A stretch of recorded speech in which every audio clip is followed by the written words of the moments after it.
Assalomu alaykum hurmatli obunachilar. Bugun Media Park bilan birgalikda sizlar bilan Karcher brendidan K5 Comfort yangi chiqqan modelini ko'rib chiqamiz va bu model nimalarga qodir va nimalar qilish mumkinligini mana shu avtomobilimizda ko'rib chiqamiz.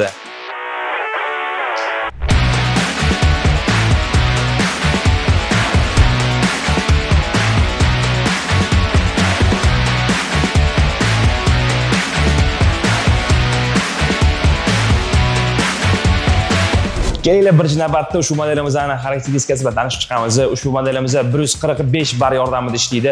2100 watt kuchlanishiga ega va soatiga 40 litr suv ishlatadi. Va yana qo'shimchasiga bizning bu modelimizda mana bunday yengillangan nasatkasi mavjud. Bu nasatka nimasi bilan yengillangan? Siz bir nasatka yordamida to'liq rejim qo'ysangiz bo'ladi. Bu qanaqa? Bu bizning точный rejimimizni yoyib beruvchi va aylanib sepuvchi. Ya'ni bitta qo'shimchasiga bu penka sepuvchi. Va siz aytishingiz mumkin, bizga to'liq rejim nima uchun kerak? Aytib o'tamiz, birinchi rejimimiz bizning yoyib beruvchi rejimimiz. Bu rejimimizning yordamida biz suv sepayotganimizda suvimiz yoyilib beradi va biz bu yordamida har xil devorlarimizni, mashinamizni yoki darvozamizni yuvsak bo'ladi va bizning devorimizga bu rejimda yuvsak zarar hech qanday yetmaydi.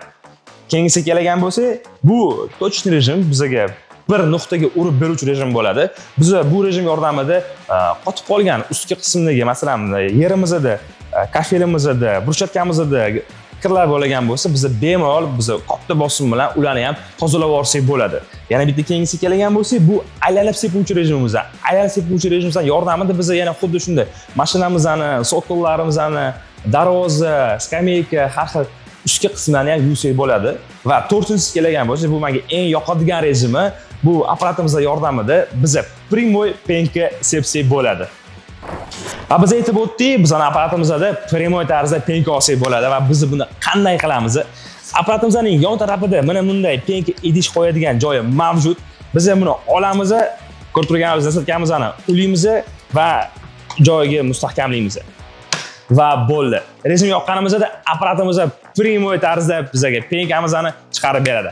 Va yana qo'shimchasiga bizda o'ziga xos nasatka ham mavjud. Biz bu nasatkamiz nima uchun kerak? Biz bu yordamida bemalol boya aytib o'tganimdek brushatkalar bo'ladimi, kafellar bo'ladimi, yoki asfalt bo'ladimi, agar kir bo'lgan bo'lsa, biz bemalol yuvsak bo'ladi.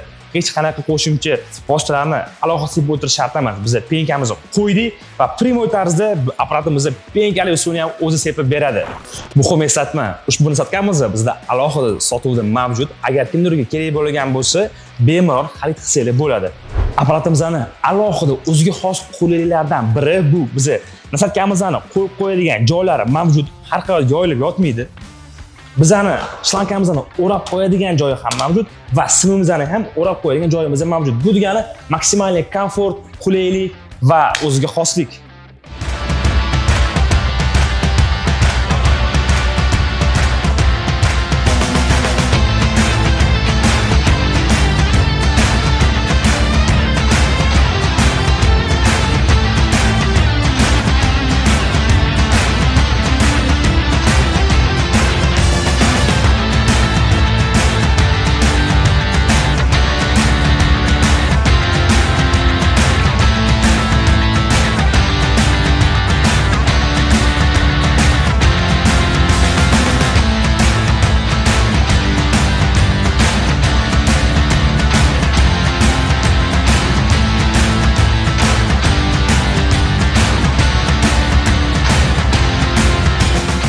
Ko'rib turganingizdek, K5 Comfort modelimiz yordamida biz mashinamizni ideal holatda yuvdik. Endi bundan qolgan kirlarni yerdagi ushbu nasatkamiz yordamida yuvib, top-tozalab ko'rsatamiz.